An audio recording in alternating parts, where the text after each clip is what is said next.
যে আপনার পাশের ক্লাবে ইস্ট বেঙ্গলে প্রতি বছর ম্যানেজমেন্ট বদলাচ্ছে, কর্পোরেট এলেও তারা থাকতে চাইছে না, রকম সমস্যা হচ্ছে। তো কি করা উচিত আপনার নিজের কি মনে হয়, আপনি ইস্ট বেঙ্গলের থাকলে কি? দেখুন, আমি কাউকে জ্ঞান দিতে চাই না, তারাও যথেষ্ট অভিজ্ঞ, তারাও জানে। শুধু আমি এইটা বলবো, মানসিকতা কোথাও না কোথাও আমাদের পরিবর্তন দরকার। যেটা হলো, এটা 70 দশক, 80 দশক, 90 দশকের মতো চালালে চলবে না। আর আমাদেরকে ভাবতে হবে, এই ক্লাবটা আমাদের নয়, ক্লাবটা সকল সদস্য সমর্থকের ক্লাব। তারা সাফল্য দেখতে চায়। যে ইনভেস্টার হবে, যে টাকা দেবে, তাকে প্রথম বুঝতে হবে এই ক্লাবটা তারও। তাকেই বাড়িতে নিজের বাড়ি মনে করতে হবে, তবেই একমাত্র সাফল্য আসবে।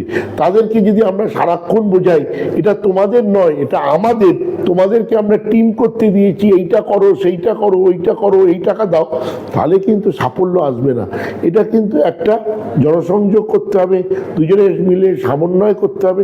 সেই সমন্বয়ের আমার মনে হয় না কোথাও অভাব হচ্ছে। কেউ ট্রফি পায় না বলে তারা ভাবে অন্যদের কাছে গেল কি গেল না। আরে তারাও আগে জেতা শুরু করুক, তারা ট্রফিই পায় না। তো সেই জন্যে সেটা খুব দুর্দশা ওদের।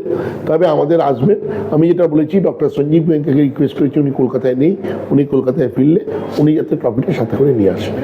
ইস্ট বেঙ্গল মোহামেডানের সরে যাওয়াটা কখনোই, আমি বেশি করে বলবো ইস্ট বেঙ্গলে, তবে ইস্ট বেঙ্গল মোহামেডান দুজনেরই এত নিচে নেমে যাওয়াটা, সেটা ফুটবলের পক্ষে নট ভেরি গুড অ্যাডভার্টাইজমেন্ট।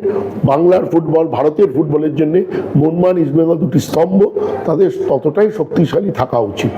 মোহনবাগানের নির্বাচনে হওয়া উঠে গেছে, আপনি এত নির্বাচন নিয়ে আমি কখনোই কোনো কালেই আমি নির্বাচনকে সেইভাবে গুরুত্ব দিই না। আমার কাছে গুরুত্ব হলো, যদি সদস্যরা চায় যে আমি ক্লাবের জন্য যেরকম কাজ করে চলেছি করব, ক্লাবের জন্য আমি কিছু করতে পারি করব, তারা যদি সুযোগ দেয় করব, যদি সুযোগ না দেয় চলে যাব, সমর্থক হিসেবে খেলা দেখব, জিতলে নাচবো, হারলে কাঁদবো। কিন্তু আমি মোহনবাগানই থাকবো, সেটা সচিব থাকি না থাকি তার মধ্যে খুব একটা ফারাক হয় না। আর আজকে দেখছিলাম সিঞ্জয় বসু এসছেন, আপনারা একসঙ্গে অনেকদিন কাজ করেছেন, হয়তো ভবিষ্যতে প্রতিপক্ষও হতে পারে। তো ময়দানে এটা এই যে অঞ্জনদা বলে গিয়েছিলেন কোনো কিছু স্ট্যাটিক নয়, তাদের ভুল হচ্ছেন কি মনে হচ্ছে সেটাই? দেখুন, সিঞ্জয় অত্যন্ত ভালো ছেলে, আমার সঙ্গে ওর বন্ধুত্ব খুবই ভালো।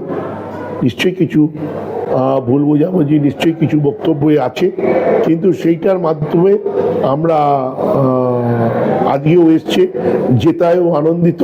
তার জন্য এই মিষ্টি খাওয়াতে এসেছিলো, আমাকে মিষ্টি খাওয়াতে এলো, আমি ওকে খাওয়ালাম, ও আমাকে খাওয়ালো। এই বন্ধুত্ব, এই ভ্রাতৃত্ব থাকাটাই তো কোনো মানুষের কেন আমাদের মতভেদ থাকতে পারে, মতবিরোধ থাকতে পারে, তাই বলে বন্ধুত্ব থাকবে না, ভ্রাতৃত্ব থাকবে না, এটা হতে পারে না। আর এই যে